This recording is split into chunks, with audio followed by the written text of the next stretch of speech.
بسم اللہ الرحمن الرحیم الحمد للہ الذی ہدانا لہذا وما كنا لنهتدي لولا ان هدانا اللہ لقد جاءت رسل ربنا بالحق والصلاة والسلام والتحیۃ والإکرام على سید اصل ما فی الوجود سر اللہ فی کل موجود نقطۃ دائرۃ الوجود صاحب لواء الحمد والمقام المحمود مولانا و مولا الثقلین جد الحسن والحسین ابی القاسم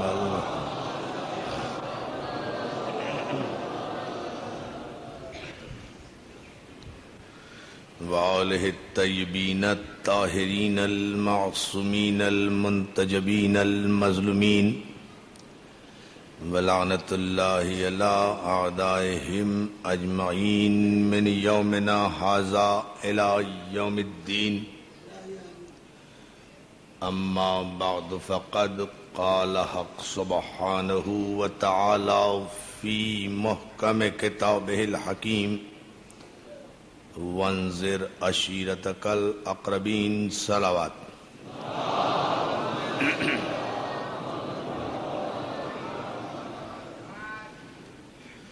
حاضرین گرامی قدر، اعزان محترم، بارگاہ شہدائے کربلا میں انجمن فدائے اہل بیت کے زیر اہتمام عشرہ محرم کی یہ تیسری مجلس آپ حضرات کے ذوق ایمانی کی نظر ہے۔ اسلام عشیر سے غدیر تک ہمارا عنوان گفتگو ہے، اور آپ حضرات ماشاءاللہ جس جذبے اور جس ذوق عبادت کے ساتھ ان مجالس میں حاضری دے رہے ہیں، اس کی جزا تو یقیناً آپ حضرات کو بارگاہ خاتون جنت ہی سے ملے گی۔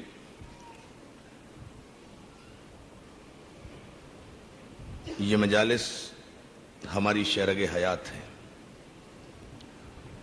یہ مجالس کوئی رسم نہیں ہے، یہ مجالس ہمارا عقیدہ ہے۔ رسومات بدلتے رہتے ہیں لیکن عقیدے تبدیل نہیں ہوا کرتے۔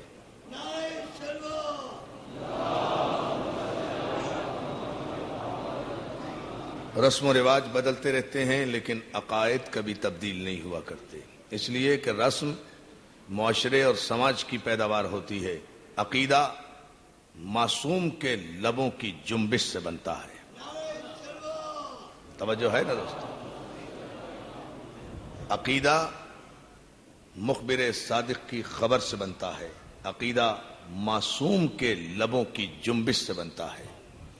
اسلام میں جتنے بھی عقائد ہیں وہ سب کے سب معصوم کے لبوں کے محتاج ہیں۔ معصوم نے کہا، لوگوں نے مانا، عقیدہ بن گیا۔ بڑی توجہ دوستو، معصوم نے کہا، لوگوں نے تسلیم کیا، صاحبان دل نے تسلیم کیا، صاحبان معرفت نے تسلیم کیا، وہ عقیدہ بن گیا۔ اسلام کے جتنے بھی عقیدے ہیں ان کا تعلق صرف پیغمبر اسلام کی زبان مبارک سے نکلے ہوئے الفاظ سے ہے۔ جو آپ نے کہہ دیا، جو آپ نے فرما دیا، جو آپ نے ارشاد فرمایا، وہ عقیدہ بنتا چلا گیا۔ یہ سب سے بڑا عقیدہ عقیدہ توحید ہے، سب سے بڑا عقیدہ ایمان بالقرآن ہے۔ توحید بڑا عقیدہ، ایمان بالقرآن بہت بڑا عقیدہ، کہ یہاں مسلمان کا ایمان یہ ہے کہ یہ قرآن اللہ کی کتاب ہے. بڑی توجہ دوستو، یہ قرآن اللہ کی کتاب ہے. اس قرآن کو جبریل لے کر آئے تھے. یہ وہی پیغمبر پر مسلسل 23 برس تک نازل ہوتی رہی. جب اسے جمع کیا تو یہ قرآن بن گیا. یہ سارے مسلمانوں کا عقیدہ ہے. لیکن کبھی ان مسلمانوں سے اگر کوئی یہ سوال کر لے کہ بھائی یہ قرآن ہے، اسے جبریل لے کر آئے تھے، یہ اللہ کا کلام ہے، یہ وہی ہے، یہ تمہیں کس نے بتایا؟ نہ تم نے فرشتے کو آتا ہوا دیکھا، نہ تم نے وحی کو نازل ہوتے ہوئے دیکھا، نہ تم نے وحی کی خوشبو سونگھی، نہ تم فرشتے کو دیکھ سکتے ہو. تم میں اور معصوم میں یہی تو فرق ہے کہ تم فرشتے کو دیکھ نہیں سکتے. تم پہ فرشتہ نازل نہیں ہو سکتا. نازل ہو جائے تو تم زندہ نہیں رہ سکتے. توجہ ہے نا؟ انسان کی حیثیت تو یہ ہے نا کہ انسان پر فرشتہ نازل نہیں ہوتا. زندگی میں ایک ہی مرتبہ نازل ہوتا ہے، سانس بھی نہیں لینے دیتا، دم بھی نہیں مارنے دیتا. ایک ہی مرتبہ نازل ہوتا ہے، اپنے ساتھ لے جاتا ہے. آپ نے غور نہیں کیا اس جملے پر؟ یہ انسان کی حیثیت ہے، یہ بشر کی حیثیت ہے، یہ بشر کی حیثیت ہے. اور یہ بشر جو ایک مرتبہ بھی نزول ملک کو برداشت نہیں کر سکتا.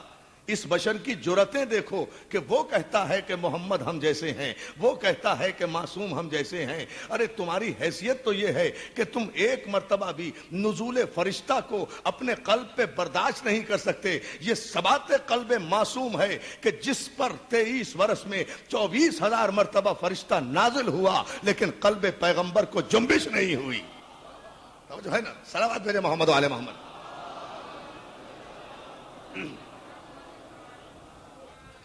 یہ فرق ہے عزیزان محترم. معصوم کا قلب ہی اور ہوتا ہے، معصوم کی تخلیق ہی اور ہوتی ہے، معصوم کا ثبات قلب ہی اور ہوتا ہے. یہ انسان کی حیثیت ہے. بہرحال یہ طے ہے دوستو کہ کسی صحابی نے، کسی بزم رسالت میں بیٹھنے والے نے کبھی بھی کسی فرشتے کو نہیں دیکھا، جبریل کو نہیں دیکھا کہ جبریل اب یہ آیت لے کر آئے، اب یہ سورت لے کر آئے. جبریل پورا قرآن لے کر آئے ہیں پیغمبر اسلام کے پاس، لیکن کسی بیٹھنے والے کو یہ پتہ نہیں چلا کہ جبریل کس وقت آئے تھے. تابع نظارہ ہی نہیں ہے، کسی امتی کی مجال ہی نہیں ہے کہ وہ فرشتے کے نور کا اندازہ کر سکے، فرشتوں کو دیکھ سکے. جبریل کی آمد کا کسی کو پتہ نہیں ہوتا تھا. یہ تو جب جبریل آ کر چلے جاتے تھے اور پیغمبر فرمایا کرتے تھے کہ ابھی فرشتہ آیا تھا مجھ پر، وہ یہ وحی لے کر آیا ہے، یہ آیت لے کر آیا ہے. جب پیغمبر فرماتے تھے تو مسلمانوں کو پتہ چلتا تھا کہ وحی آئی ہے، مسلمانوں کو پتہ چلتا تھا کہ آیت آئی ہے. تو اعتبار کس پر کیا؟ مسلمانوں اعتبار پہلے قرآن پر نہیں کیا، اعتبار کیا وارث قرآن پر. محمد نے کہا کہ یہ قرآن ہے. یا علی توجہ فرمائے جان محترم. دیکھیں میں یہاں سے دعوت ذوالشیرہ کی طرف واپس چلا جاؤں گا. اس تمہید پر آپ توجہ فرما لیں. بھئی پیغمبر اسلام نے کہا نا کہ یہ قرآن ہے، یا کہنے دیں بارگاہ شہداء کربلا کے اس تاریخی اجتماع سے، اس منبر کے صدقے میں ہمیں یہ کہنے کی اجازت دو. یہ تم جو کہتے ہو کہ قرآن کافی ہے، قرآن کافی ہے، قرآن سے ہدایت لیں گے، قرآن ضابطہ حیات ہے. بھائی یہ قرآن ہے. اس قرآن نے نہیں بتایا کہ یہ محمد ہے، محمد نے بتایا کہ یہ قرآن ہے.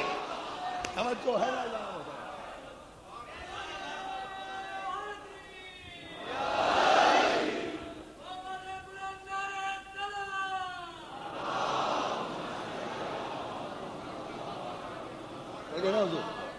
قرآن نے نہیں بتایا کہ یہ محمد ہے، محمد نے بتایا کہ یہ قرآن ہے. تو اعتبار پہلے قرآن پر نہیں کیا گیا، اعتبار کیا گیا زبان محمد پر. ایمان پہلے محمد پر لاؤ. اس لیے کہ جب اس پر ایمان نہیں، میں تو اس سے بھی بڑھ کر اب اگر آپ نے حوصلہ افزائی کی ہے تو اس سے بھی آگے ایک بات کہہ رہا ہوں دوستو، علماء اکرام سے معذرت کے ساتھ. اللہ وحدہ لا شریک ہے، اللہ ہمیشہ سے ہے، ہمیشہ رہے گا. لم یلد ہے ولم یولد ہے، لم یزل ہے لا یزال ہے، احد ہے، صمد ہے، سمیع ہے، علیم ہے، بصیر ہے، جبار ہے، قہار ہے، رحیم ہے، رحمان ہے، متکبر ہے، جبروت صاحب جبروت ہے، ہمیشہ سے ہے، ہمیشہ رہے گا، وحدہ لا شریک ہے. سارے مسلمانوں کا ایمان ہے، 90 کروڑ مسلمان اسی اللہ کو مانتے ہیں نا جو جبار ہے، جو قہار ہے، جو لم یلد ہے ولم یولد ہے. پوچھوں میں اس مجلس سے کسی مسلمان عالم کے کان میں آ کر کیا کیا خدا نے کہا تھا کہ میں وحدہ لا شریک ہوں، یا مصطفیٰ نے بتایا کہ وہ وحدہ لا شریک ہے؟ بہت توجہ جانا محترم، صلوات بھیجنا محمد و آل محمد پر، غور فرمائے جانا۔ ایک عجیب رخ ہے یہ تقریر کا، اگر آپ اس پر اسی طرح سے غور فرماتے رہیں تو ہم انشاءاللہ ایک خوبصورت سا نتیجہ آپ کی خدمت میں پیش کریں گے۔ مولا نے اگر مدد کی، بھائی یہ خدا پر جو عقیدہ ہے، توحید پر جو عقیدہ ہے، یہ خانقاہوں میں بیٹھ کر اللہ کی ضربیں مارنے والوں، یا اللہ مدد کے نعرے لگانے والوں، بس یہی فرق ہے دوستو، یا اللہ مدد کے نعرے میں اور یا علی مدد کے نعرے میں۔ یا اللہ مدد کے نعرے لگانے والے بزدل ہوتے ہیں، چھپ کر تخریب کاری کے منصوبے بناتے ہیں۔ توجہ جانا محترم، چھپ کر تخریب کاری کے۔ نہیں ایسا نعرہ نہیں، میں دوسرا جملہ آپ کے لیے، سلامت رہو پوری طاقت و توانائی سے۔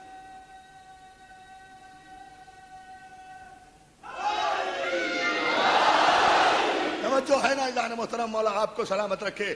یا اللہ مدد کہنے والے چھپ کر تخریب کاری کے منصوبے بناتے ہیں، مٹھائی کے ڈبوں میں بم لے جا کر رکھ دیتے ہیں۔ کس لیے رکھ دیتے ہیں؟ چھپ کر رکھ دیتے ہیں۔ بس یہی فرق ہے یا اللہ مدد والوں میں اور یا علی مدد والوں میں۔ یا اللہ مدد والے یا علی مدد والوں کو چھپ کر مارنا چاہتے ہیں، یا علی مدد والے ہمیشہ میدان میں للکارنا جانتے ہیں، میدان میں آ کر کہنا چاہتے ہیں بہادر ہو تو سامنے آؤ۔ یہ کس اور جو ہے صلوات بھیجے محمد و آل محمد پر۔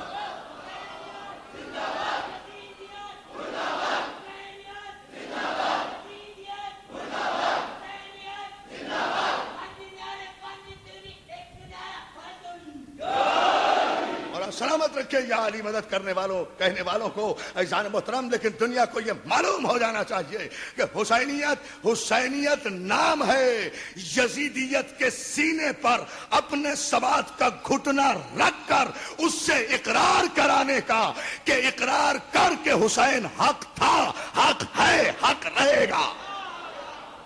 توجہ ہے نا عزیزان محترم؟ جان محترم، یہ زمانے کو جاننا چاہیے، یہ مزاج ہم نے بہت دیکھے ہیں، یہ حالات ہم نے بہت دیکھے ہیں۔ حسینیت ریشمی قالینوں پر،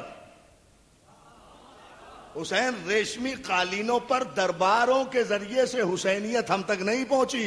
حسینیت خون کے دریا عبور کر کے تلوار کی نوک پر ہم تک پہنچی ہے۔ اب بھی کیا معجزے میں کوئی شک سمجھتے ہو؟ اب تو ایمان لے آؤ، کل کے واقعے کے بعد تو تسلیم کرو کہ حسین صاحب اعجاز ہے۔ تم نے منصوبہ بنایا تھا کہ 5 منٹ کے بعد تباہ و برباد کر دیں گے، حسین نے منصوبے کو خاک میں ملا دیا۔ تو جو یزیدیوں کے منصوبوں کو خاک میں ملا دے، شریعت مصطفیٰ میں اسے حسینیت کہتے ہیں۔ یہ ہے وہ پیغام، یاد رکھیں۔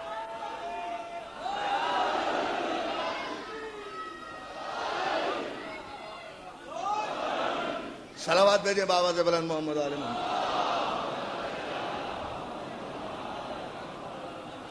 لیکن اس کے ساتھ ساتھ میری گزارش ہوگی آپ تمام حضرات سے، مومنین و مومنات سے، جہاں جہاں بھی آپ ماشاءاللہ بڑی تعداد میں مجالس میں شرکت کر رہے ہیں، کوئی خوف زدہ ہونے کی ضرورت نہیں ہے، لیکن احتیاط ضروری ہے، اس لیے کہ اگر دشمن کوئی شریف ہو تو پھر لڑنے بھی میں مزہ آتا ہے، مگر دشمن کمینہ ہے۔ ہم کیا کریں؟ اشیر سے غدیر تک مسئلہ یہی رہا ہے۔ آل محمد کے مقابلے میں کبھی کوئی شریف دشمن آیا ہی نہیں۔ شریف دشمن ہمیں بھی اچھا لگتا ہے۔ توجہ کریں، شریف دشمن ہونا، کوئی خاندانی دشمن ہو، ہمیں بھی مزہ آتا ہے۔ کمینے دشمن سے ڈر لگتا ہے، اس لیے کہ وہ کمینگی سے باز نہیں آئے گا۔ عزیزان محترم، اور شریفوں کا، اور آپ ایک جملہ سنیں گے، یہ حمیت کی بات ہے، یہ غیرت کی بات ہے۔ اسی لیے میں یہ کہہ رہا ہوں اپنے تمام دوستوں سے، جملہ مومنین و مومنات سے، مولا آپ کو اپنے حفظ و امان میں رکھے، مولا عزادارہ نے سید الشہداء کو اپنے حفظ و امان میں رکھے۔ سرکار زمانہ ہمارے وارث ہیں، یہ عزاداری کوئی لاوارثوں کی نہیں ہے۔ دنیا تو لاوارثوں کے یوم مناتی ہے۔ توجہ توجہ توجہ توجہ توجہ توجہ،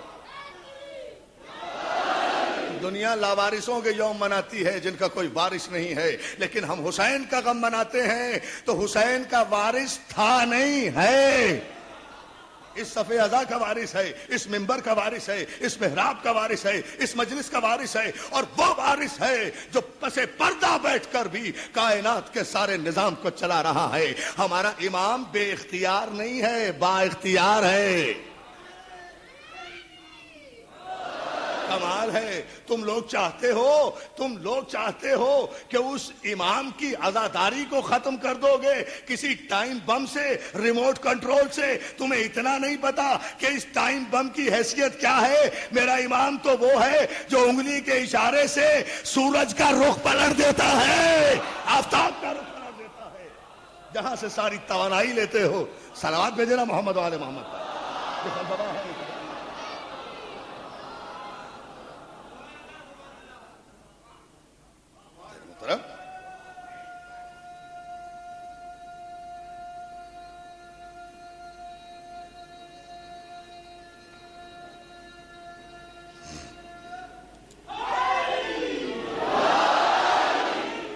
فکر کی بات نہیں ہے، کوئی تردد کی بات نہیں ہے، لیکن احتیاط بہت ضروری ہے۔ آپ حضرات، خصوصاً گاڑیوں والے حضرات سے میری گزارش ہے، جہاں جہاں بھی مجالس ہو رہی ہیں پورے کراچی میں، گاڑیاں پارکنگ کرتے وقت احتیاط رکھیں، اسکاؤٹ سے خصوصی طور پر تعاون کریں۔ ایک آدمی ضرور گاڑی میں اپنا موجود ہونا چاہیے، کوئی گاڑی خالی نہ چھوڑیں، اس لیے کہ دشمن کا کوئی پتہ نہیں ہے۔ عزیزان محترم، احتیاطی تدابیر کرنا نہایت ضروری ہے، اس لیے سارے انشاءاللہ ہمیں کسی کی حفاظت کی ضرورت نہیں ہے۔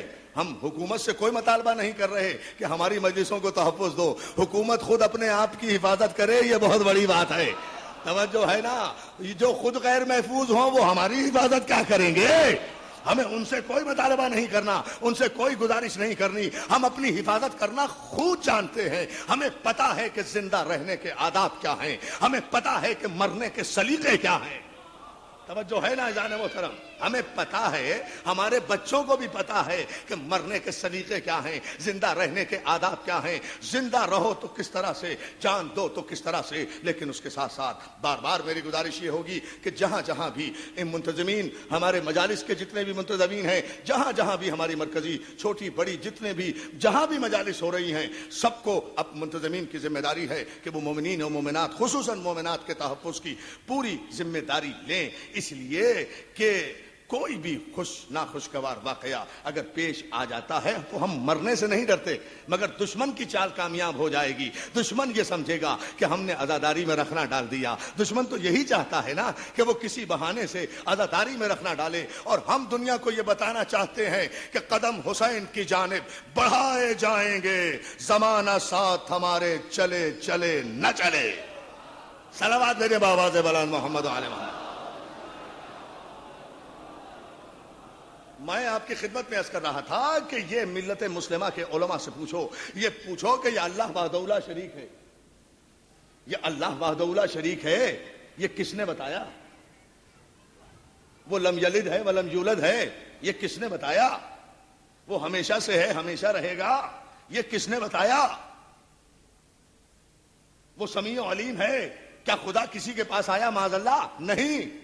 کیا کسی کے کان میں آ کر کہا کہ مجھے مانو میں وحدہ لا شریک ہوں؟ نہیں۔ ایک پیغمبر نے کہا، کوہ ابو قبیس کی بلندی پر چڑھ کر کہا، ایھا الناس قولوا لا الہ الا اللہ تفلحوا، اے لوگو تم لا الہ الا اللہ کہو تاکہ فلاح پا جاؤ۔ ساری دنیا نے یقین کیا، کس کی زبان پر؟ صادق کے قول پر یقین کیا، امین کے قول پر یقین کیا۔ اے عبداللہ کے بیٹے، آپ کہہ رہے ہیں کہ وہ وحدہ لا شریک ہے تو ہم مان لیتے ہیں۔ تو عزیزان محترم، یہ توحید کا جو عقیدہ ہے، یہ جو آپ اللہ کے عقیدے پر میں سرشار نظر آتے ہیں، یہ جو توحید پرستی کے دعوے کرتے ہیں، بہت بڑی بات ہے، اچھی بات ہے توحید پرستی، لیکن اس کو علیحدہ کر کے جس نے بتایا کہ وہ وحدہ لا شریک ہے، اس رسول کو علیحدہ کر کے جس نے بتایا کہ وہ وحدہ لا شریک ہے، محمد کو آپ لا الہ الا اللہ سے محمد رسول اللہ کو ہٹا دیں، لا الہ الا اللہ سمجھ میں نہیں آئے گا۔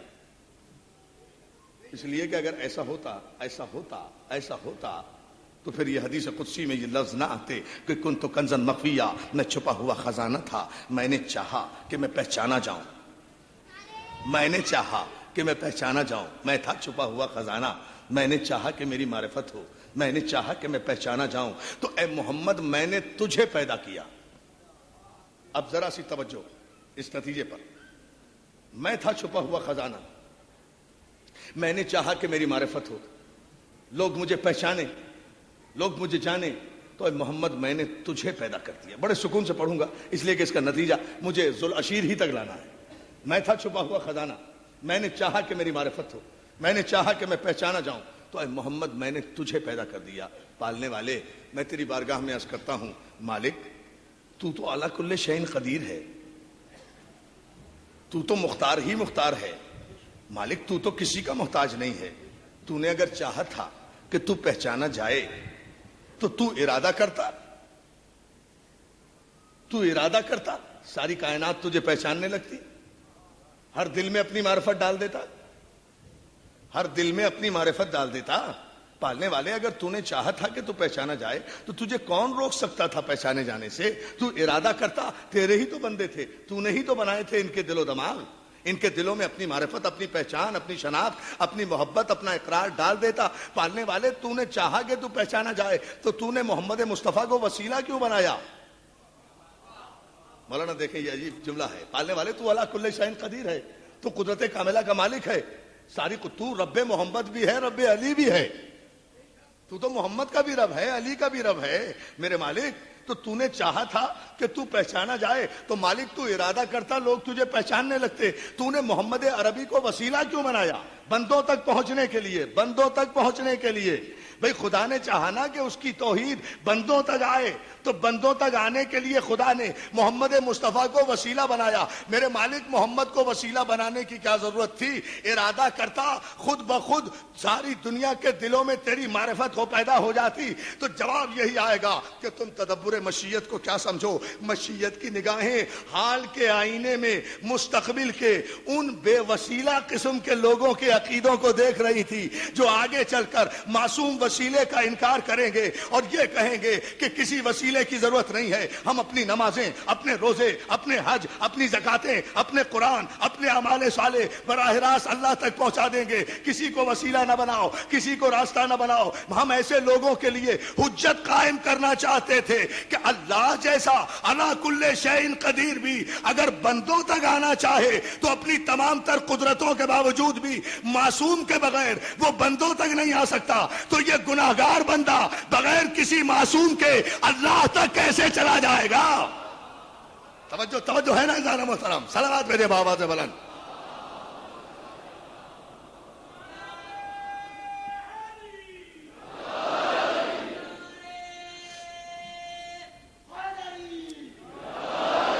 صلوات بھیج دیجئے بابا سے بلند محمد علی محمد ہے نا؟ توجہ جانے محترم، یہ وہ کلیہ ہے۔ میں چھپا ہوا خزانہ تھا حبیب، میں نے چاہا کہ میں پہچانا جاؤں، میں نے چاہا کہ لوگ مجھے پہچانے، تو میرے حبیب میں نے تجھے پیدا کر دیا، میں نے تجھے پیدا کیا۔ کیسا پیدا کیا؟ ظاہر اپنی معرفت کے لیے پیدا کیا تھا، اتنا مکمل بنا کر پیدا کیا حبیب، میں نے تجھے اتنا کامل و اکمل بنایا۔ اب ایک جملہ ہے، قدر آپ کیجئے گا اس جملے کی، اس میں میں کوئی خطابت نہیں دکھا سکتا، لیکن خوبصورت جملہ بارگاہ رسالت میں نظر کر رہا ہوں ادب کے ساتھ۔ میں نے چاہا کہ میں پہچانا جاؤں تو محمد میں نے تجھے پیدا کر دیا۔ تو اللہ نے جب اپنی معرفت کے لیے محمد مصطفیٰ کو پیدا کیا ہے تو ہم جیسا نہیں بنایا ہوگا، اپنی معرفت کے لیے پیدا کیا۔ ہمیں دیکھ کر اللہ کی معرفت ہوتی ہے؟ توجہ، کیا مولوی کو دیکھ کر اللہ کی معرفت ہوتی ہے؟ مولوی کا چہرہ تو رات میں اگر کوئی دیکھ لے تو اپنی معرفت بھی ختم ہو جائے، ہے نا؟ توجہ ہے نا جان محترم؟ کیا ان چہروں کو دیکھ کر اللہ کی معرفت ہوتی ہے؟ اللہ کہتا ہے میں نے چاہا کہ میں پہچانا جاؤں، لوگ میری معرفت حاصل کریں، تو اے محمد میں نے تجھے پیدا کر دیا۔ تو دوستو بارگاہ رسالت میں نظر کر رہا ہوں آپ سب کے حوالے سے شفاعت کی التجا کرتے ہوئے کہ پھر اللہ نے محمد رسول اللہ کو اتنا کامل و اکمل بنایا۔ حبیب میں نے تجھے اتنا مکمل بنایا ہے، ہر رخ سے، صورت میں، سیرت میں، حلم میں، علم میں، صداقت میں، طہارت میں، سیادت میں، نجابت میں نے تجھے اتنا مکمل، کامل اور اکمل بنایا ہے، چونکہ میں چاہتا ہوں کہ میں پہچانا جاؤں تو اتنا مکمل بنایا ہے کہ لوگ دیکھیں تجھے، مانے مجھے۔ بھائی بہت توجہ جانے محترم، صلوات بھیجے محمد آل محمد پر۔ لوگ، بہت شکر گزار ہوں آپ کی توجہات پر، لوگ دیکھیں تجھے، مانے مجھے۔ میں تھا چھپا ہوا خزانہ، میں نے چاہا کہ میں پہچانا جاؤں۔ تو پیغمبر اسلام کی بعثت کا مقصد کیا ہوا؟ اللہ کی پہچان، اللہ کی معرفت۔ بہت توجہ دوستو، اللہ کی معرفت۔ پیغمبر کو پیغمبر بنا کے بھیجا خدا نے اس لیے تاکہ لوگ پہچانیں، پیغمبر کو دیکھیں۔ تو پہلے اب ضروری کیا ہوا؟ پہچاننا تو ہے اللہ کو، پہچاننا تو ہے اللہ کو، لیکن ذریعہ ہے مصطفیٰ، اس لیے دعوت ذوالعشیرہ سجائی گئی۔ میرے حبیب پہلے اپنی مصطفیت کا اعلان تو کرو، پہلے اپنے نبی ہونے کا اعلان تو کرو، پہلے اپنے رسول ہونے کا اعلان تو کرو، تاکہ لوگ اس کے بعد تمہیں دیکھ کر، تمہارے قول و فعل کو دیکھ کر توحید کی طرف متوجہ ہوں، وحدانیت کا اقرار کریں۔ اس لیے دعوت ذوالعشیر سجائی گئی۔ اور میرے حبیب اس دعوت میں کسی غیر کو نہ بلانا، کسی محلے والے کو نہ بلانا، کسی برادری والے کو نہ بلانا، اپنے قرابت داروں کو اس دعوت میں بلاؤ۔ پیغمبر نے اس دعوت ذوالعشیرہ میں یہیں سے اسلام کا آغاز ہوا ہے، اپنے قرابت داروں کو بلایا۔ بڑی عجیب بات ہے، اب یہ رسول، دوستو کاش میں یہ جملہ اور اس کے مافی ضمیر کو آپ تک پہنچا سکوں، اب وہ رسول جو اللہ کو پہچنوانے کے لیے اس دنیا میں آیا تھا، وہ ذوالعشیرہ میں کھڑے ہوئے اپنی تصدیق چاہتا ہے، اپنی تائید چاہتا ہے، میں آیا ہوں اللہ کو پہچنوانے کے لیے، کوئی ہے جو مجھے پہچانے؟ نہیں، ابھی آپ نے غور نہیں کیا اس پر، پھر غور کر لیں۔ بھئی دیکھیں نا، رسول تو آئے ہیں اللہ کو پہچنوانے کے لیے، معرفت الہی کے لیے رسول آئے ہیں۔ اب ضروری تو پہلے تو یہ ہے نا کہ کوئی رسول کو پہچاننے والا ہو۔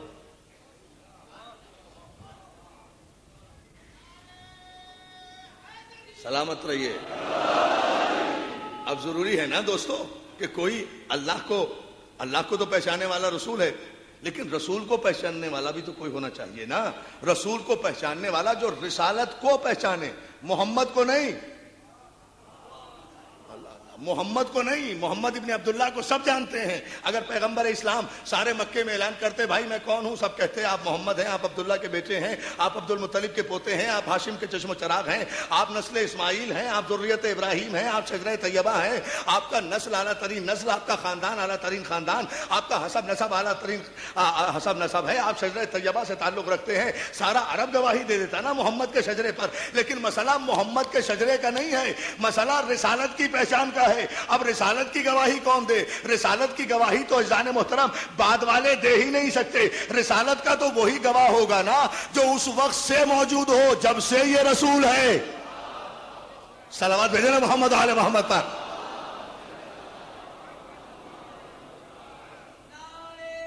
یہ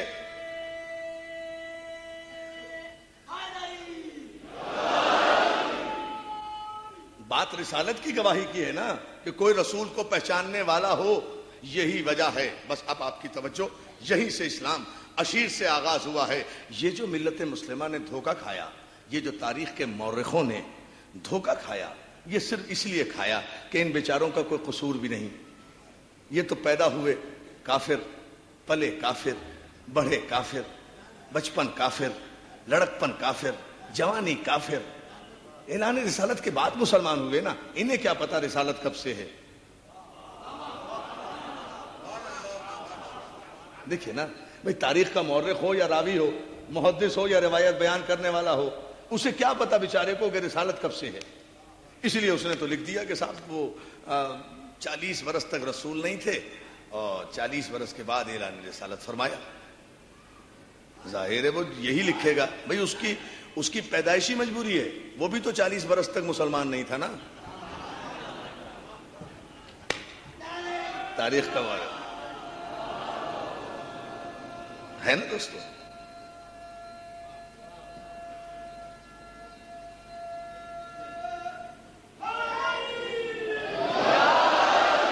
مولا سلامت رکھے یا علی مدد کہنے والوں کو۔ عزیزان محترم، اس میں ذرا سے غور فرمائیے کہ وہ مورخ بیچارہ کیا کرے گا۔ مورخ تو یہی لکھ دے گا نا کہ 40 برس کے بعد رسول بنے، اس لیے کہ وہ اسے خود 40 برس کا پتہ نہیں ہے۔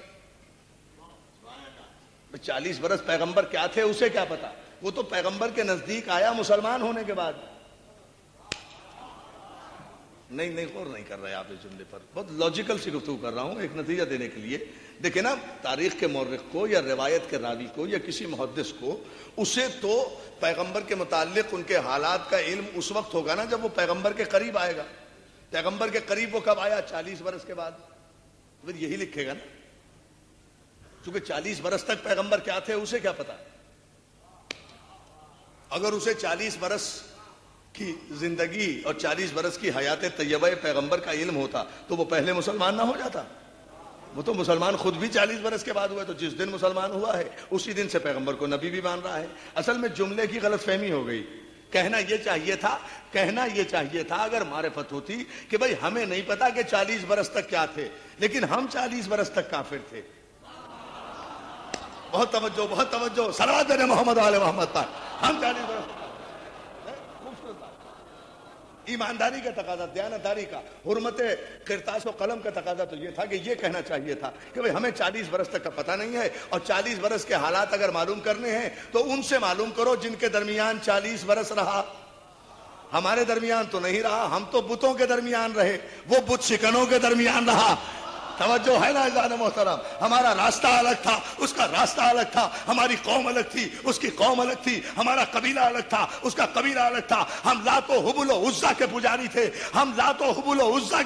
تھے. وہ نسل ابراہیم میں تھا، وہ ذریت اسماعیل میں تھا، وہ شجر طیبہ میں تھا. تو اس کے متعلق کہ اس کا بچپن کیسا تھا، اس کا لڑکپن کیسا تھا، اس کی جوانی کیسی تھی، اس کی زندگی کے 40 پاکیزہ برس کیسے تھے، یہ ہمیں کیا پتا. یہ ہم سے نہ پوچھو، یہ تاریخ سے نہ پوچھو، یہ مورخ سے نہ پوچھو، یہ راوی سے نہ پوچھو، یہ روایت سے نہ پوچھو. اس لیے کہ تاریخ، راوی، روایت، مورخ یہ سب 40 برس کے بعد مسلمان ہوئے ہیں. محمد کے 40 برس پوچھنے ہیں تو یا عبد المطلب سے پوچھو یا ابو طالب سے پوچھو، اس لیے کہ یہ زندگی ان کے قریب ہے.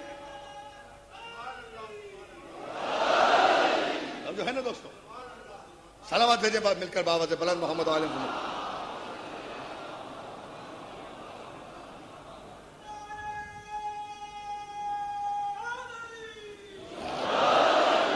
پیغمبر اسلام کی جو 40 برس کی زندگی ہے اور آپ کی حیات طیبہ ہے، یہ تو ان سے پوچھو جن کے درمیان یہ 40 برس گزارے. یہ ابو طالب سے پوچھو. خدا کی قسم اگر ابو طالب سے پوچھتے تو 15 برس کی عمر ہے. ایک جملہ یاد آیا، 15 برس کی عمر ہے. یا بعض مورخین نے لکھا 12 برس کی عمر ہے، بعض مورخین نے لکھا 8 برس کی عمر ہے، لیکن طے یہی ہے. مگر روایت اس لیے مستحکم ہے 6 یا 7 یا 8 برس کی کہ واقعہ بتاتا ہے کہ عمر اتنی ہی ہوگی سرکار کی. اس وقت عرب میں پڑ گیا قحط، بارش بالکل نہیں ہوئی، فصلیں تباہ ہو گئیں، لوگ بھوکے مرنے لگے، لوگ پیاسے مرنے لگے. عرب میں ویسے ہی پانی کی کمی ہوتی ہے، پانی میسر نہیں آتا. بارش قطعاً بند ہو گئی. بڑی توجہ، بارش قطعاً بند ہو گئی. جب لوگوں کے بھیڑیں اور ان کے ڈنگر اور ڈھور اور یہ سب مرنے لگے، فاقوں کی نوبت آ گئی. توجہ عزیزان محترم، فاقوں کی نوبت آ گئی تو سارے صنادید قریش، سارے عرب کے سردار اکٹھے ہو کر سرکار ابو طالب کی خدمت میں حاضر ہوئے ہیں.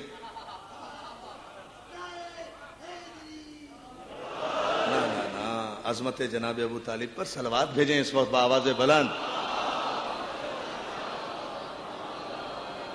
دیکھا حضور، مولا سلامت رکھے ان تاریخی اجتماعات کو، میرے نوجوان دوستوں کو. عزیزان محترم دیکھیں، جب پورے عرب میں قحط پڑ گیا، سارے مورخین نے لکھا، تو سارے عرب کے سردار اکٹھا ہوئے اور اکٹھے ہو کر آئے دروازہ ابو طالب پر. سرکار ابو طالب کی خدمت میں حاضر ہو کر کہتے ہیں، ابو طالب بھوک سے بھی مر رہے ہیں، پیاس سے بھی مر رہے ہیں. آپ کلید بردار حرم ہیں، آپ وارث کعبہ ہیں، آپ ذریت ابراہیم ہیں، آپ نسل اسماعیل ہیں، آپ رئیس بطحہ ہیں، آپ عبد المطلب کے لال ہیں، آپ ہاشم کے پوتے ہیں. پہلے بھی ہاشم کے زمانے میں بھی جب قحط پڑا تھا تو آپ کے ہی دادا نے ہم عربوں کے فاقے توڑوائے تھے. ہاشم نام ہی وہیں سے اس لیے پڑا تھا. 300 اونٹ ذبح کرائے تھے جناب ہاشم نے. 300 اونٹ اس زمانے میں، 300 اونٹ ذبح کرا کے ان کا شوربہ بنایا گیا تھا. اس زمانے میں جیسے آج نہاری بنتی ہے نا، وہ شوربہ بنتا تھا اس ٹائپ کا. 300 اونٹ کو ذبح کرا کے شوربہ بنایا گیا تھا. اس میں روٹی توڑ کر چور کر ڈالی گئی تھی اور 300 اونٹوں کا کھانا سارے عربوں کو مصطفیٰ اور مرتضیٰ کے دادا نے کھلایا تھا. کوئی اور رئیس نہیں تھا. صلوات بھیجے نا محمد و آل محمد پر. یہ ہے تاریخ. آپ رئیس بتا ہیں, آپ ہاشم کے چشم چراغ ہیں, آپ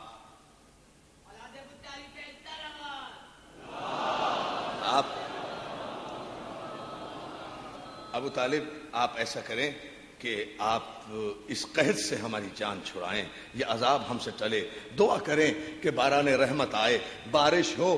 سنیں گے دوستو, میری آج کی مجلس کا نہیں بلکہ شاید پورے عشرے کا حاصل میں جملہ دے رہا ہوں آپ کو.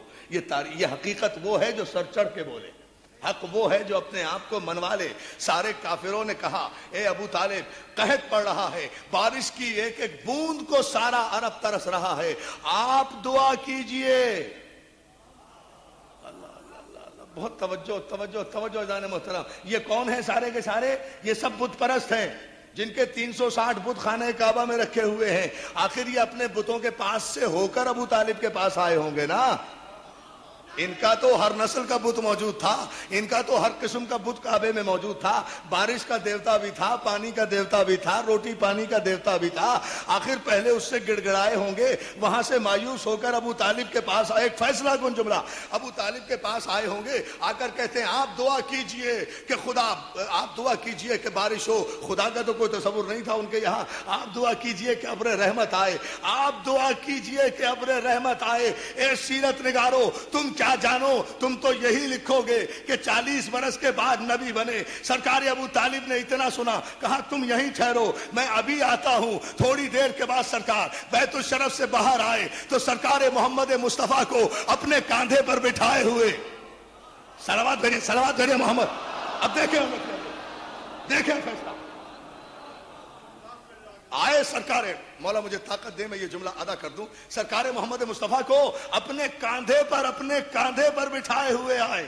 اپنے کاندھے پر 7 یا 8 برس کی عمر ہے. اب کاندھے پر بٹھانا اس عمر کا تعین کر رہا ہے نا کہ 15 برس کی عمر نہیں ہوگی, 12 برس کی عمر نہیں ہوگی, 7 یا 8 برس کی عمر ہوگی. جناب ابو طالب نے رسالت کو اپنے کاندھے پر بٹھایا. عزیزان محترم, یہاں ایک تردید اور ہو جاتی ہے. یہ جو تاریخ کا جاہل مورخ لکھتا ہے نا کہ خانہ کعبہ میں اس لیے علی کو کاندھے پر چڑھا لیا تھا کہ علی بار رسالت برداشت نہیں کر سکتے تھے. ارے بار رسالت برداشت کرنے کی بات نہیں تھی. اگر علی کا باپ ابو طالب 8 برس کی رسالت کا بوجھ اٹھا سکتا ہے تو علی بوجھ کیوں نہیں اٹھا سکتے؟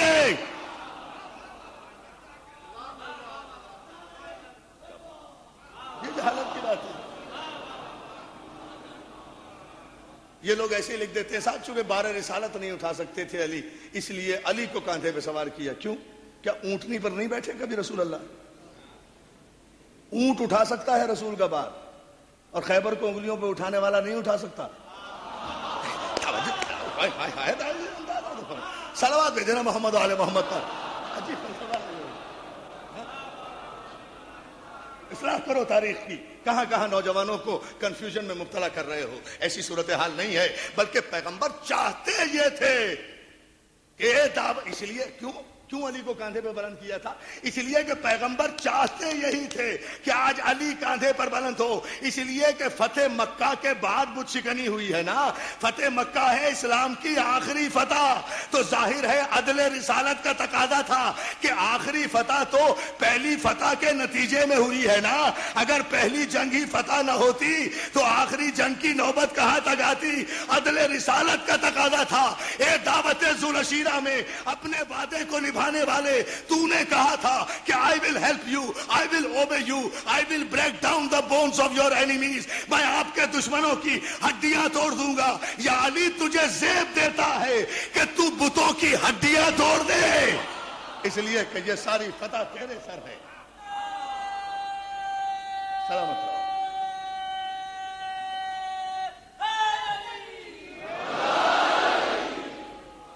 صلوات بھیجے بابت بلند محمد علیہ. مولا آپ کو سلامت رکھے. بہت شکر گزار ہوں, بڑے خوبصورت انداز میں آپ سمجھ فرما رہے ہیں. بہرحال یہ موضوع پھر کسی وقت انشاءاللہ کسی چوتھی یا پانچویں مجلس میں عرض کروں گا. یہاں سے یہ نتیجہ ایک لمحے کے لیے دے دوں تاکہ پتہ چلے لوگوں کو کہ اسلام کن کن مرحلوں سے گزر کر غدیر تک پہنچا ہے. اللہ مدد کے نعرے لگانے والوں, تمہیں تو پکی پکائی مل گئی.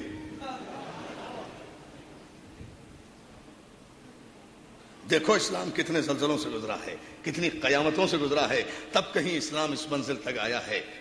توجہ ہے نا عزیزان محترم. سرکار ابو طالب نے محمد مصطفیٰ کو اپنے کاندھے پر بٹھایا. آئے تھے کس کے پاس؟ کافر ابو طالب کے پاس. کافر آئے ابو طالب کے پاس, ابو طالب گئے محمد مصطفیٰ کے پاس, اس لیے کہ مسئلہ ابر رحمت کا تھا, مصطفیٰ رحمت للعالمین تھا. توجہ جان محترم, مصطفیٰ رحمت للعالمین تھے. اپنے کاندھے پر بٹھایا, اپنے کاندھے پر بٹھایا. نہ کعبے میں گئے, نہ کعبے کے اندر بتوں کے پاس گئے, نہ بتوں کے پاس گئے, نہ بارش کے بت کے پاس گئے, نہ ہوا کے بت کے پاس گئے. سیدھے ایک پہاڑ کی چوٹی پر چڑھے. ساتھ ساتھ کافر بھی جا رہے ہیں. ابو طالب پہاڑ کی بلندی پر کھڑے ہوئے, محمد مصطفیٰ کو اپنے کاندھے پر بلند کر کے آسمان کی طرف رخ کر کے کہتے ہیں, اے کائنات کے مالک و خالق, اے بارش برسانے والے, اے کائنات کے ذرے ذرے کو رزق دینے والے, تجھے واسطہ ہے اس چہرے کا, اس چہرے کا, اس چہرے کا, اس چہرے کا جو 14ویں رات کے چاند کی طرح چمکتا ہے. ابر رحمت برسا دے, تیری مخلوق بھوکی مر جائے گی. ابھی ابو طالب کی دعا پوری نہیں ہوئی تھی کہ ابر رحمت جھوم جھوم کر آیا, گرج کر برسا, جل تھل ہو گیا سارا عرب. یہ پہلا معجزہ تھا. 8 برس کی عمر میں ابو طالب نے تصدیق کی کہ یہ محمد نہیں ہے, رسول ہے. توجہ ہے نا عزیزان محترم؟ ہاں میں قربان جاؤں.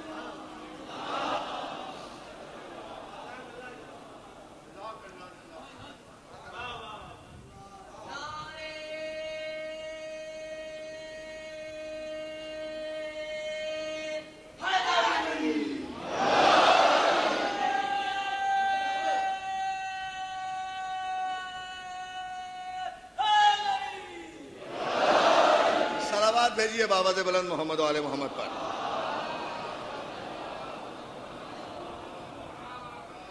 آٹھ برس کی عمر میں ابو طالب کا عقیدہ دیکھو. اب پتہ چلا یہ مسئلہ کیا ہے.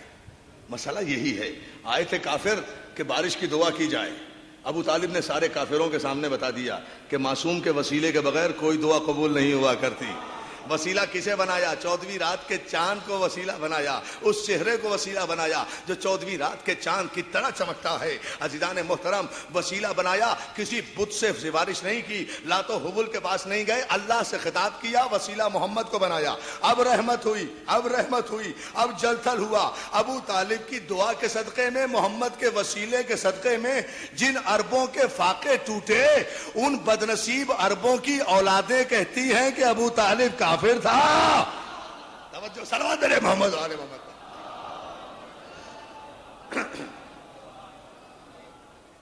توجہ ہے نا جان محترم؟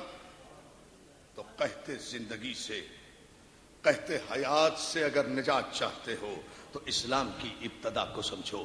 کل کی مجلس میں انشاءاللہ عرض کروں گا آپ کی خدمت میں کہ اسلام کن کن مرحلوں سے گزرا ہے. اور یہاں بھی یہ اسلام کی پہلی دعوت ہے جہاں میں نے کل گفتگو چھوڑی تھی. عزیزان محترم, اس پہلی دعوت میں بھی کوئی نظر نہیں آتا.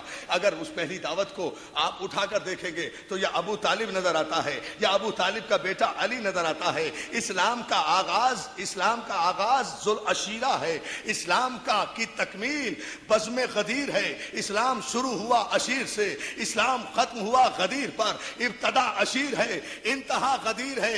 ابتدا میں بھی کوئی نہیں ہے, انتہا میں بھی کوئی نہیں ہے. ابتدا میں بھی اولاد ابو طالب, انتہا میں بھی اولاد ابو طالب. اور وہاں ایک جملہ رہ گیا تھا کل جو آج عرض کرنا چاہتا ہوں کہ سرکار ابو طالب نے بڑھ کر ابو جہل کو بٹھایا, پیغمبر اسلام کو کھڑا کیا. باپ نے کفر کو بٹھایا, بیٹے نے محمد مصطفیٰ کی تائید کی، اب حدیث کو ریلیٹ کرو علی کی تائید سے۔ اے محمد، میں نے تجھے اس لیے پیدا کیا کہ لوگ دیکھیں تجھے، پہچانے مجھے۔ محمد پیدا ہوئے اللہ کی معرفت کے لیے، اللہ کی پہچان محمد کرا رہے ہیں، رسالت کی تصدیق علی کر رہے ہیں۔ توجہ ہے نا عزیزان محترم؟ مل کر درود بھیجے محمد و آل محمد کا۔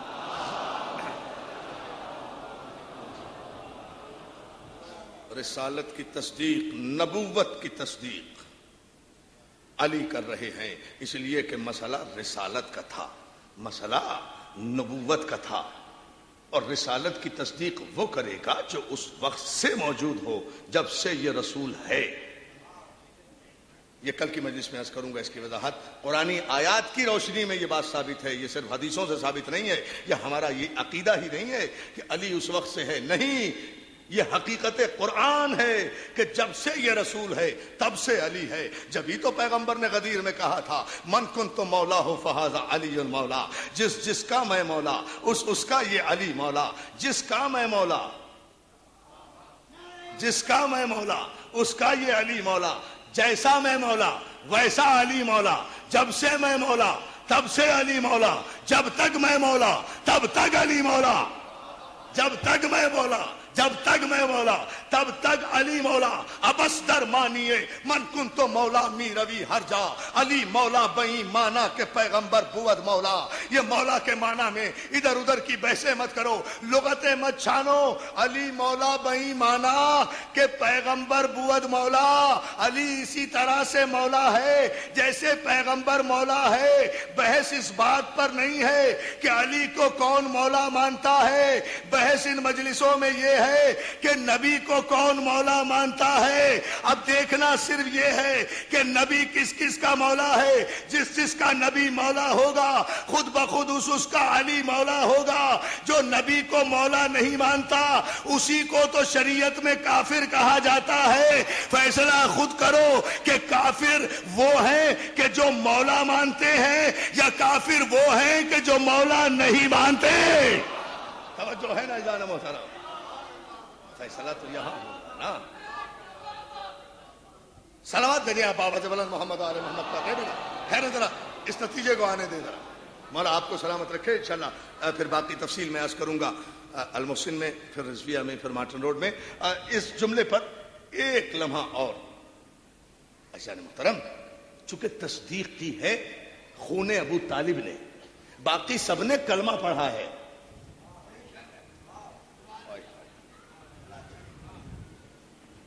شاید اس جملے کے پس منظر تک آپ نہیں پہنچے۔ تصدیق کی ہے صرف علی نے، باقی سب نے کلمہ پڑھا ہے، تو کلمہ پڑھنے والوں کی اولادیں اور ہیں،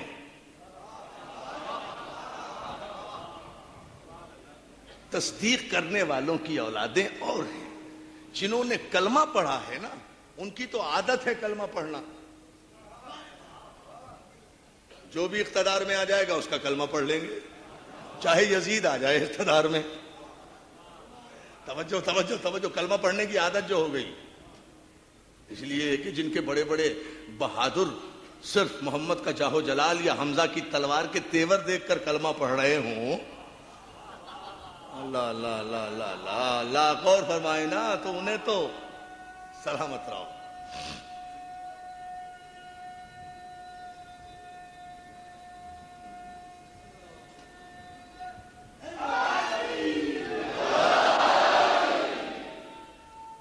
کلمہ پڑھنے والے اور ہیں، تصدیق کرنے والے اور ہیں۔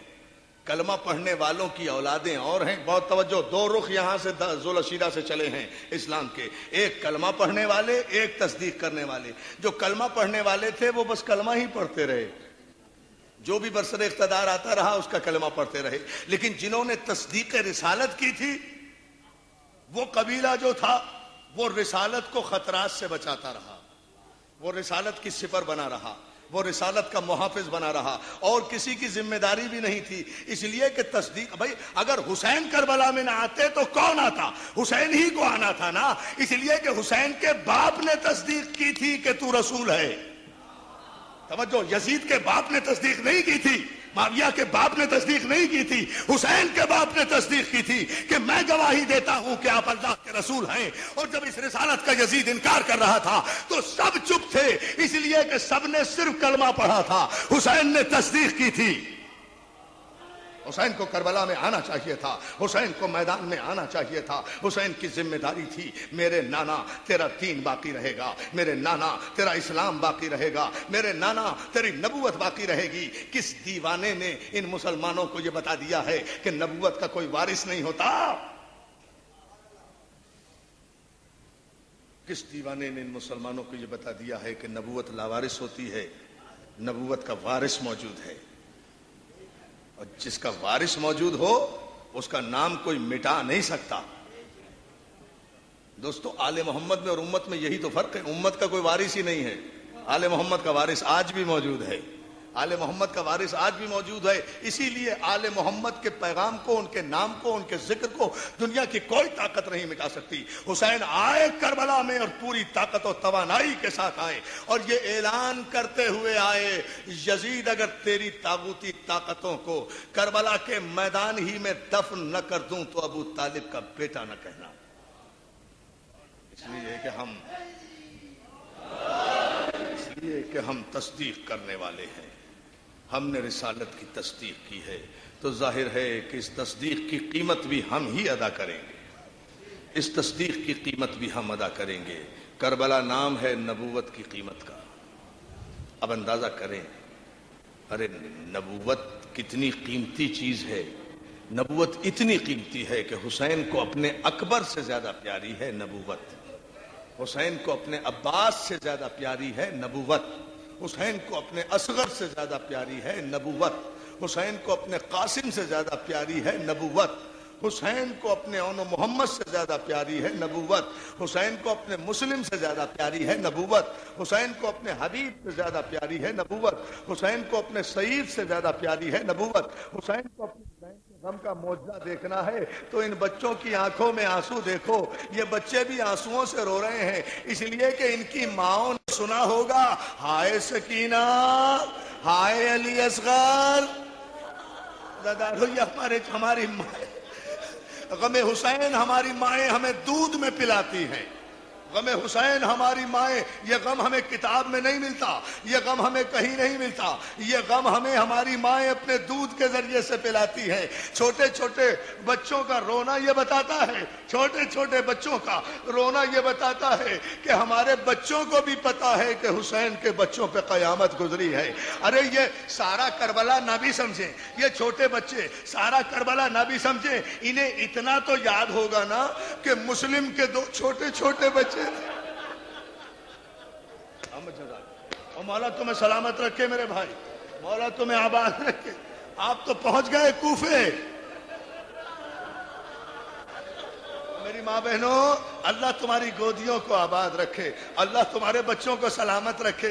ارے کوئی قیامت سی قیامت ہے، مسلم کے چھوٹے چھوٹے لال، ایک محمد، ایک ابراہیم، عزاداروں چھوٹے چھوٹے بچے مسلم کے کوفے کی گلیوں میں رات کے سناٹے میں ٹھوکریں کھاتے ہوئے پھر رہے ہیں.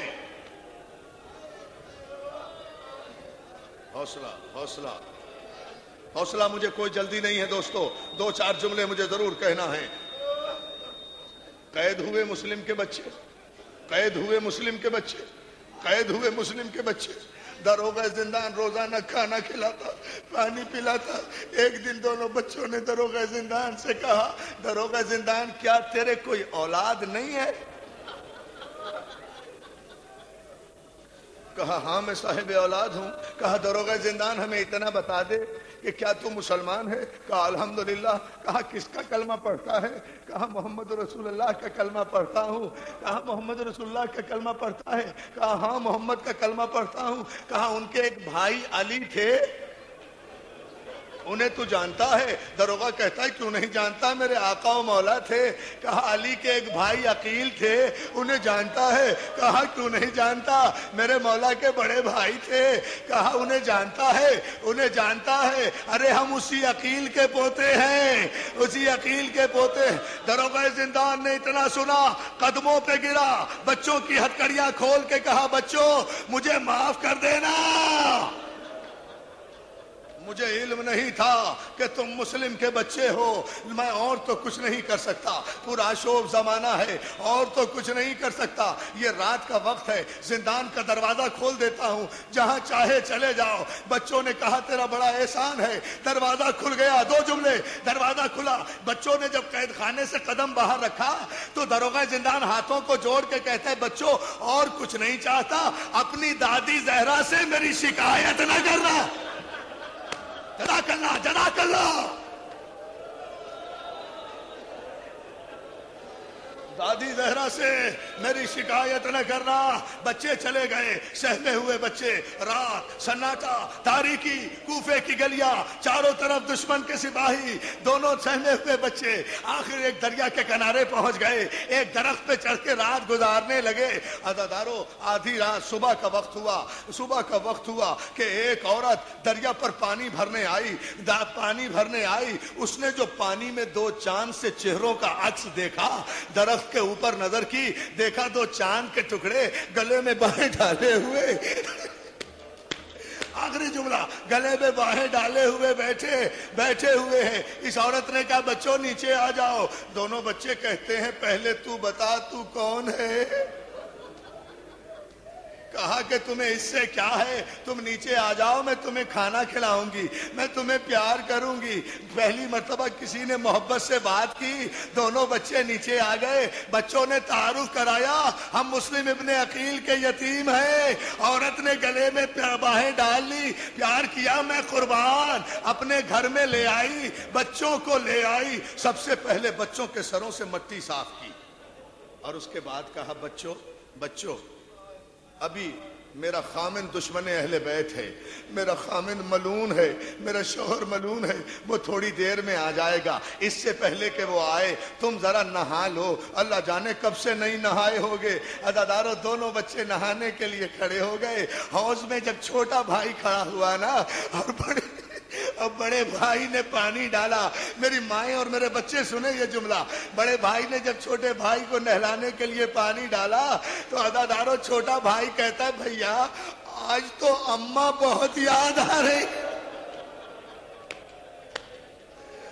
آج اماں بہت یاد، جزاک اللہ، آج اماں بہت یاد آ رہی ہے۔ کھانا کھایا، رات کو حجرے میں بچے لیٹ گئے، حجرے کا دروازہ بند ہو گیا، بچے سو گئے، ظالم آدھی رات کو آیا، تھکا ہوا تھا بچوں کی تلاش میں، آ کر سو گیا، آدھی رات گزری، چھوٹے بھائی کی آنکھ کھلی، رو کر بڑے بھائی کو اٹھایا، بھیا اٹھو بابا آ گئے، بھیا ہمیں بابا لینے آئے ہیں، ہمیں رسول خدا لینے آئے ہیں۔ دونوں بچوں نے اپنا خواب بیان کیا، بچوں کے رونے کی سکون، بچوں کے رونے کی آوازیں بلند ہوئیں، ملعون کی آنکھ کھل گئی، میں مر نہ جاؤں یہ جملہ پڑھتے ہوئے، ملعون کی آنکھ کھل گئی، چراغ کی روشنی میں آواز کے سہارے دروازے تک پہنچا، دروازہ کھولا، دیکھا حجرے میں 2 چاند کے ٹکڑے گلے میں باہیں ڈالے ہوئے لیٹے ہیں۔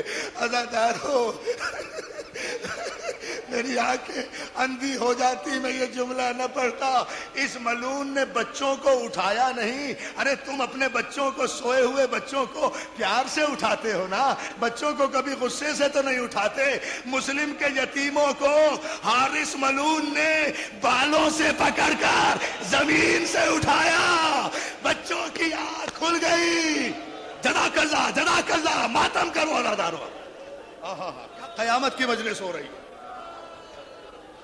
اللہ تمہیں سلامت رکھے۔ 2-4 جملے اب دامن وقت میں گنجائش نہیں رہی، بالوں سے پکڑ کے اٹھایا، باہر کھینچ کر لایا، ستون در سے بچوں کو باندھ دیا، ارے میں تو تمہاری تلاش میں ہوں، میں تو صبح سے تمہاری تلاش میں مارا پھر رہا ہوں، تم میرے گھر میں ہو مجھے تو پتہ بھی نہیں تھا۔ ساری رات مسلم کے یتیم ستون در سے بندھے کھڑے رہے، اور یہ ملعون سوتا رہا. صبح ہوئی، دونوں بچوں کو پکڑا، زلفوں سے پکڑ کر، چھوٹی چھوٹی زلفوں سے پکڑ کر بازار کوفہ میں کھینچتا ہوا لے گیا. دریا کے کنارے پہنچا. دونوں بچوں نے کہا تو مسلمان ہے یا نہیں، ہمیں اس سے بحث نہیں، مگر ہم آل محمد ہیں، ہمیں 2 رکعت نماز پڑھنے دے. عزادارو، ملعون کہتا ہے اب نماز پڑھنے سے کوئی فائدہ نہیں، میں تمہارے سر کاٹوں گا. بچوں نے نماز پڑھی، اولاد رسول ہے نا، بچوں نے نماز پڑھی. اب وہ حارث ملعون پوچھتا ہے پہلے کون قتل ہوگا، پہلے کون قتل ہوگا؟ چھوٹا کہتا ہے پہلے مجھے قتل کر دے، میرے بھائی کو میرے سامنے ذبح نہ کرنا، میں چھوٹا ہوں نا، میں بھائی کا خون نہیں دیکھ سکتا. بڑے نے کہا نہیں، پہلے مجھے قتل کر دے. ظالم کی تلوار چلی، بڑے کی گردن کاٹی. عزادارو، سکون سے 2 جملے. بڑے بیٹے کے، مسلم کے بڑے بیٹے کی گردن پہ تلوار چلی. ظالم نے گردن ایک طرف رکھی، مسلم کے یتیم کا بے سر لاشا اٹھایا، دریا میں پھینک آیا. ادھر چھوٹا بھائی بڑے بھائی کے خون میں لوٹنے لگا. حارث واپس آیا. راوی کہتا ہے میں نے دیکھا کہ جب بڑے بھائی کا لاشا دریا میں حارث نے پھینکا تو لاش سطح آب پر رکی رہی، لاش کھڑی رہی. تھوڑی دیر میں آیا، چھوٹے کی گردن پہ تلوار ماری، چھوٹا لاشا لے کر آیا. جب چھوٹے کی لاش دریا میں ڈالی، ادھر سے بڑے بھائی کا لاشا چلا، ادھر سے چھوٹے بھائی کا لاشا. دونوں ماتم کرو عزادارو. دونوں لاشیں آپس میں مل گئے. کسی بی بی کی آواز آئی، فاطمہ زہرا میں آ گئی بچوں، ماتم حسین.